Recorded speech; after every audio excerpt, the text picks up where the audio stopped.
God peace to make you entirely pure and devoted, and may your spirit, soul, and body be kept strong and blameless. Going back to that, we're going to work on all three of those components. So, science or is it spiritual? We're in a spiritual context today. We're in a faith-based setup. We've got folks that like you just said, that, man, I grew up in this house. It never was like this, you know. Tracy Strawberry, who travels with us, and Daryl's wife, she grew up the same way. And she had no idea how she got there. And suddenly she's lost custody of her kids and some other things that she returned back. And so sometimes we don't know how people can get there. But hopefully what we've learned today is we talked a little bit about this. Is it science or is it spiritual? And it is the and conversation. It's not an or conversation. And that's where we're starting to converge. The science community is starting to recognize the value of faith and vice versa. And part of it is it's in the Word. As Womack's video kind of talked about, how do I talk to the Spirit? And so we're going to have an opportunity to talk to the Spirit. That's going to give folks a way to hear from the Lord. And here's the cool part. If you really embrace the Bible, what it says that the truth does what? The truth sets us free. At the end of the day, we're not looking for sobriety. At the end of the day, we're looking for freedom. We want folks to be free lives, and we'll talk about that in just a second. So is it science or spiritual? We get pushback all the time in the faith community about the use of medicine. Should we use medicine to fix this problem? The answer is yes, when it's appropriate. Now, I went to this meeting in D.C., and they were shocked that I was okay with that because they thought I was going to be the guy to say, no, there's no way for that. But I'm learning differently. Like Casey talked about, it's not my call, right? Now, mixing populations makes it difficult. I got somebody that's on Suboxone, somebody that's not. Those things are conversations and protocol decisions and process decisions. But at the end of the day, God has allowed man to grow in his knowledge of medicine, which God often uses in the healing process. Does he need it? Does God need it? Nope. He doesn't. Ask my friend Tim Kraft. Tim Kraft took everything that he had bought with his tax refund check about 3 years ago. Every drug he could find. He went to a motel in Parkersburg, West Virginia, and he ingested it all. He was killing himself because he just lost his little sister to drug addiction. He had had it. He was done. Fleabag motel, ate everything he could eat. Outside his room, he didn't know this, were people interceding for him. Folks that knew that Tim was a good guy, knew that Tim was in pain. They were praying for him, wanting him to get better. He ingests all this stuff. He passes out. Instead of falling back onto the bed flat, he falls up against the wall. Because he's fallen up against the wall, suddenly his body rejects the drugs. He vomits everything out as they are praying for him. Guy comes to the door, knocks on the door, says, Tim, I'm your drug dealer. Tim's like, great, because I just threw up all my drugs and I'm still trying to kill myself. Opens the door and it's his intercessor. His intercessor says, Tim, I think there's a better life for you, don't you? He says, all right, man, I'll go with you. He drove around with him for a day. Tim was hyper withdrawal. Wanting everything possible to get out. The guy stayed with him and continued to pray with him. Tim went into a place called Eddie James Ministries, traveled the world for a year. And I can tell you that yesterday, Tim opened a Malta House for Men and just outside Parkersburg, West Virginia, in Belpre, and he is one of the most intense advocates for the recovery community in Parkersburg and on the east side of the state of Ohio. He was delivered, never had a lick of medicine, none of that. But does that mean that some folks don't need medicine? Absolutely not. So the point is that God didn't need medicine to help take care of Tim Kraft. Now you have no trouble with me telling you the story. God uses medicine to take care of my friends Delmer and Michelle Hall, who are both doing great, taking care of their kids, but they both are on a little bit of Suboxone every week. So the point being is, God has allowed the progress. There's no biblical reason why we shouldn't avail ourselves to it. Now, this can get into one of those arguments. Stay off Facebook, like Casey said, because people, and you may not agree with me today. That's okay. But this is kind of where, because here's the point. As we move forward as her story, as this ministry progresses and evolves, and it will evolve, I will tell you that from a national perspective, SAMHSA and the entire Department of Addiction and Services, her name is Dr. McCants Katz. McCants Katz drives all the policy for the country when it comes to addiction. She has made this statement in public forum that's recorded that the standard of care for dealing with substance use disorder will be medically assisted treatment. That will be the standard of care. So the point being is that in our culture, the standard of care will be the use of something. Methadone, Suboxone, potentially Vivitrol, Subutex, doesn't matter. That will be what the culture is saying is the standard of care. So as we are intersecting with folks, that's what they're going to be hearing, okay? So we just need to avail ourselves and understand it. There's also an argument about whether I taper somebody off of it or not. And that's still up for debate. So, but here's the point.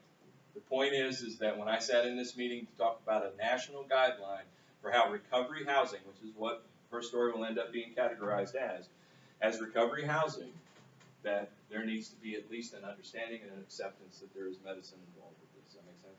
So I'm not trying to cloud your mind. I'm not trying to give you too much. I'm just trying to say these are things that if you're at the front door, they may say, hey, I'm on my Suboxone. Well, we're going to try to help you understand what that looks like. You don't have to be a Suboxone expert. Does that make sense? Am I getting it all right? Okay. So neuroplasticity. We're talking about the brain today, right? This is so awesome. You want to read a fascinating book, read her book. She is a dear believer in the Lord. She understands neuroplasticity better than anybody. And when you saw in the video, you had the really ugly-looking brain, and then suddenly that brain got healthy again. She talks about how that happens. And here's the cool part, guys. It happens because God says it happened. Romans 12 is really clear about it.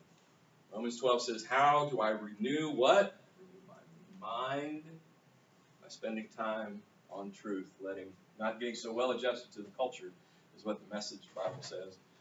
But what's amazing is that I can, as I develop new pathways of thinking, as I embrace new lifestyles, as I change my choices, my brain does start to heal up, and my neuroplasticity does change. I want you to check this out.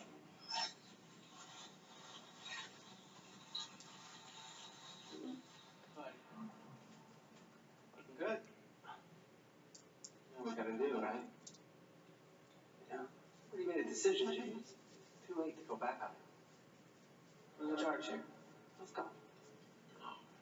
Come on. Come on! Let's go! Everything's waiting for you. That's not what I'm doing. It's not talking about this. I don't know if it's about disappointing my friends, James. You don't want to disappoint everybody, do you? Are you a disappointment, James? You're a good driver. But that's not. Get in the car. No. Get in the car. I don't think I should do this.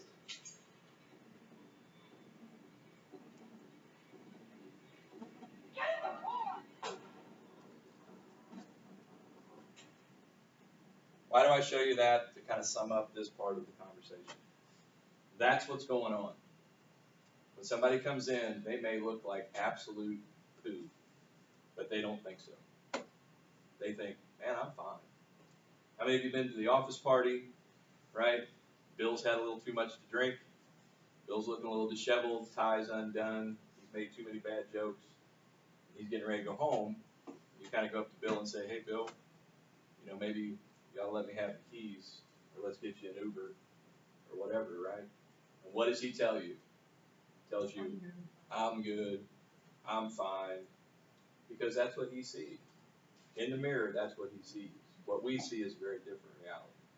So what we have to do is we have to be sensitive to that. When we talk about this brain being hijacked, about what's going on in the science of this, and all of this chemical stuff that's going on, the reality of the person that's dealing with it is very different than our reality of them.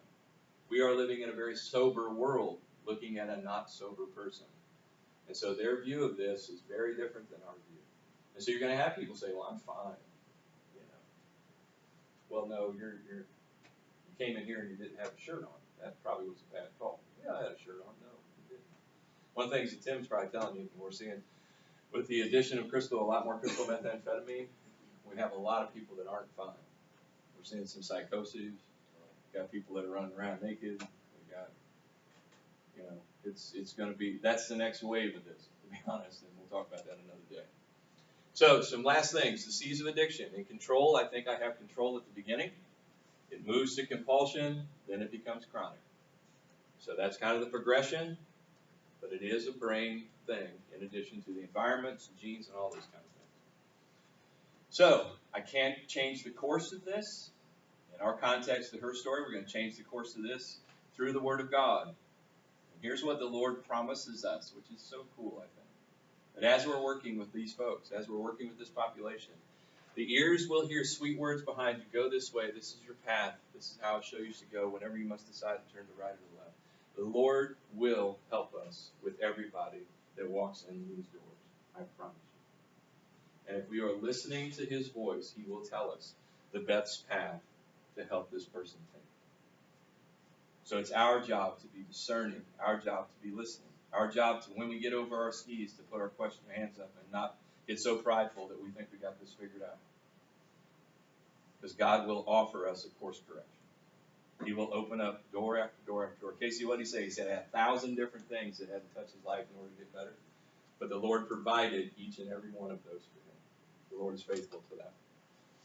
Guy that you need to maybe take a picture of this. This is a wonderful go-to for more in-depth of this, because if you get glazed over and it's almost 12, and I won't blame you. But I will tell you that this cat is in high state. I was just with him last week, 2 weeks ago. I learned more from him in 90 minutes about my addiction than all 4 times I was in rehab. And he breaks the brain down in an amazing way. He's one of the best on the planet. Now he's not super dynamic, but he's super smart. And his whole talk is about the squirrel brain, and it's an interesting talk. But you will learn a ton from Brad. And this is online. You can get a 30-minute version of it online. If you Google him, you'll track it down. And if you can't, Talbot Hall will send it to you on the DVD.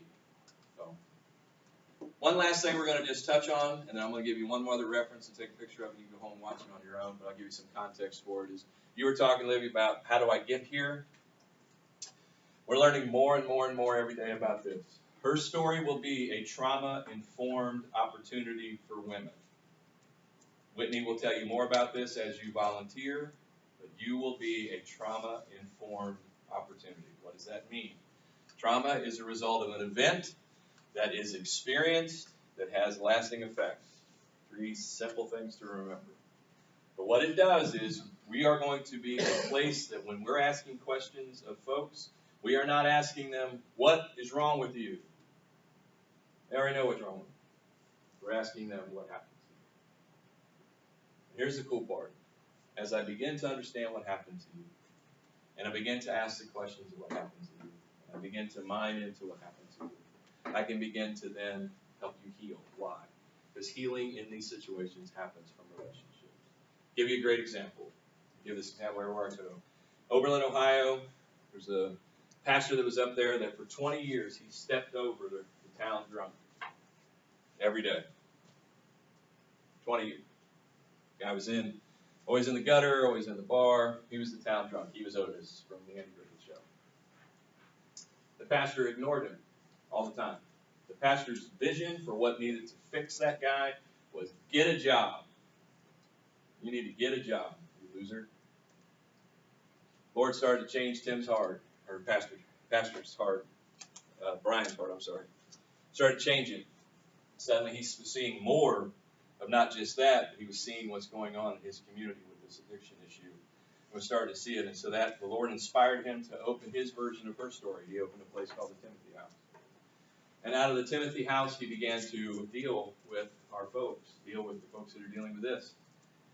And one day, this guy that he's walked over for 20 years comes into the facility looking for help. He stays with Pastor Brian, for 18 months. Gets sober, doing well, life's good. Sits down one day and goes to Pastor Brian and says, hey, Pastor Brian, do you know why I drink? He's like, well, you don't drink anymore, bud. You got 18 months. You're doing great. He said, no. He said, do you know why I drank? I got no idea why you drank. He said, when I was 8 years old, my uncle and his buddies got me into a room and they all raped me.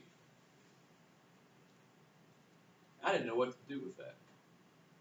And the alcohol seemed to make it a whole lot better. If I could have had somebody ask me that question before, I don't know how much less I would have drank. But that's why I drank. That's why he drank. All we ever looked at was that he drank. But being trauma-informed will give us the tools and trainings coming from Whitney and her team on how to understand that from an event that somebody experienced, it had a deep effect on the way that he managed his and led him to a substance use disorder. We're going to talk a lot about this in your training as well. This is going to be something called adverse childhood experience. I will tell you that dealing with women, you will have many of these.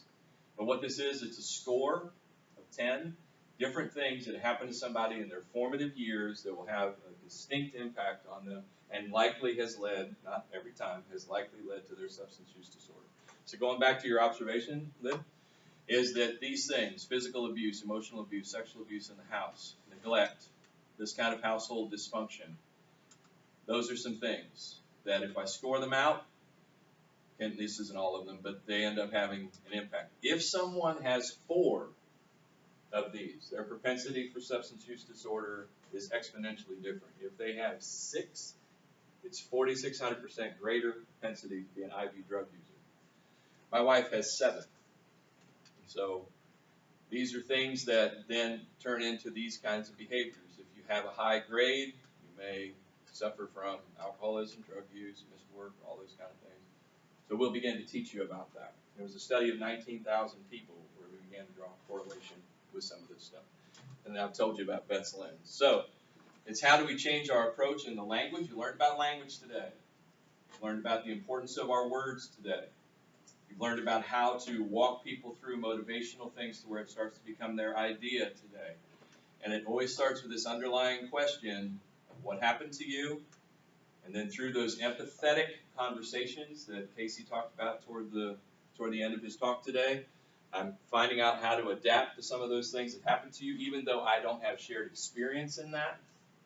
I've never used heroin. I don't understand that. However, help me understand that a little bit better. I get to a place where healing happens in relationships. This is what I call, we dig deep into the why rather than the whatever. I don't care what you do. I don't care whether you watch porn. I don't care if you eat. I don't care if you smoke. I don't care if you shoot dope. I don't care if you smoke weed. It's a reaction to something that happened. Understanding the why behind the whatever. You're going to deal a lot with the whatever at her story at the beginning, but you're going to be able to help with the why. And that's important. So, here's our hope. Romans 12. You are providing an atmosphere and a place where you are helping God to help other people. Helping them find a way to take their everyday, ordinary life, their sleeping, eating, going to work, walking around life, and placing it before God. Because embracing what God does for you is the best thing you can do for Him. Here's the real meat of this verse. Don't become so well adjusted to your culture. People will come in and say, this is just my culture. My grandmother was an addict. My mama was an addict. My daddy was abusive. My sisters are all this way. It's just the way that I am. No, you don't have to be well adjusted to that culture that you fit into it. Instead, fix your attention on God and you will be changed from the inside out. We have the opportunity to share transformation. And that's going to happen. Her story is going to be the first step to many transformations. I'm believing that. I just know it. And I'm believing that you guys are going to be changing people from the inside out. Because love says this, I've seen the ugly parts of you. You're going to have some ugly things with this group. But here's what we're doing. But we're staying. I'm staying. Her story's staying open. Because even though you're ugly, I've seen it. I'm not shocked by it. I'm not running down the street scared of it. Our culture doesn't love, it loves the idea of it. It wants to feel good without the sacrifice. Folks, if you're going to volunteer in this ministry, I think Casey made it very clear, and I think Whitney will make it very clear. We want to make sure your expectations are effectively set. This is a sacrificial step that you're going to take. We're thrilled that you want to take it. We're thrilled that you're here to learn about it. And let me tell you something. This population of folks will break your heart. It will take you through the ringer. It's hard work. But in order to love, the way that we're asking you to love, it will take some sacrifice. It's not just about the emotion. And this is real love that we're pouring into people because it's not just our love. It's not motivated by me or anything that I have internally. It is all motivated by the Father. And the Father has given me the capacity to love well beyond what I can do, well beyond what I can imagine, well beyond what I have capability of. And so what we are doing is we're saying, as her story, we are channeling the love of the Father to share it with other people because that's what we were called to do. And as we do that, we got to recognize it was sacrificial love because the love of the Father was sacrificial. What did he do? He gave us his best. He gave us his Son. He gave us his Son to sacrifice for us. And that is our model of how we are to love. Sacrificially but wisely. Casey gave you some great ideas today. Compassionately but educatedly. With empathy but not enablement. Those are the things that we're going to do. And so that's why I'm excited about the work here. I think the work here has so much potential to be a transformative fixture in our community. It fills a gap that hasn't been, I will tell you this straight up, what we're doing here in Xenia, Ohio is not being done anywhere else in the country right now. Contemplative women's trauma-informed emergency care, connected collaborative housing is not happening anywhere else. You are pioneers in this effort. This is something that's been identified as a gap for the longest time across the country, and you are on the front line of making a complete difference and a total change for this. And here's the cool part about it. You step into this, you will become the model that others will look to across the country about how to make a difference for women's lives on the front end of this deal. And it'll be cool, and it'll be a fun ride, I promise. And I will tell you straight up, it will change you much more than you will ever affect change on someone else. When you step into this work, it will bless you beyond all imaginable possibility because the blessing is supernatural. The Bible is very clear. It says, my job in life is to bless Tim Root. And as I bless Tim Root, the reason that I bless him is not so I get quid pro quo, but as I bless him, the Lord will bless me in the action. And that's what's getting ready to happen here with you guys, okay? So I'm going to stop with that. I so much appreciate it. It's 11. I finished early, so tell about that. If you got questions, I'll hang around. I don't want to keep all of you. But we'll get this deck to you, but I'm so grateful for all of you. One last thing to write down. I want you to write down the word Rat Park. I won't show it to you. It's a video that's online. Don't get hung up on the beginning of the Rat Park video. Why are we creating a community of her story? And I want you to go into it open-minded. So don't get all hung up on people are in the hospital a long time, all that. Really pay attention to the back part of Rat Park. It's a pink video. If you Google Rat Park, YouTube, you'll find it. It starts off, it's got an Australian kind of guy that does the narration. But it's a worthwhile listen to as to why places like her story work and why we want to do what we're doing. So God bless all of you. Have a great day. Jim?